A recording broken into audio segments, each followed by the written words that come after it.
ಎಲ್ರಿಗೂ ನಮಸ್ಕಾರ.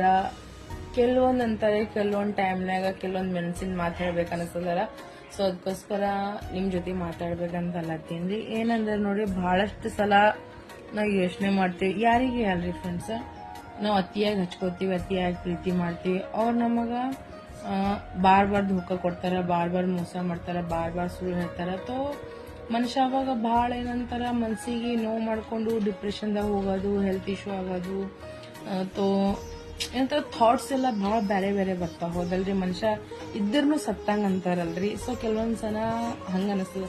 ಅದು ನನ್ನ ಭಾವನೆ ಅದ ರೀ ಫ್ರೆಂಡ್ಸ್. ಸೊ ನಿಮಗೆ ಟೆನ್ಷನ್ ಆದಾಗ, ನಿಮಗೆ ಯಾರೇ ಹರ್ಟ್ ಮಾಡಿದಾಗ ನಿಮಗೆ ಹೆಂಗ ಅನಿಸ್ತದ ಅಂತ ಕೇಸಿನ ನನಗೆ ಈ ಕಮೆಂಟ್ನಾಗ ಹೇಳ್ರಿ. ಆಕ್ಚುಲ್ದಾಗ ನನ್ನ ಬರ್ಡೇ ಅದ ರೀ, ಬಟ್ ನನಗೆ ಖುಷಿನೇ ಇಲ್ಲ. ಯಾಕ ಏನು ಸುದ್ದಿ ಅಂತ ಅದು ಅಂತ ನನಗೆ ಬಿಲ್ಕುಲ್ ಗೊತ್ತಿಲ್ಲ. ಬಟ್ ಇವತ್ತ ನಾಳೆ ನೋಡ್ರಿ ಲೈಫ್ನಾಗ ಭಾಳಷ್ಟು ಅಪ್ಸ್ ಅಂಡ್ ಡೌನ್ಗಳು ನಡ್ಲಿ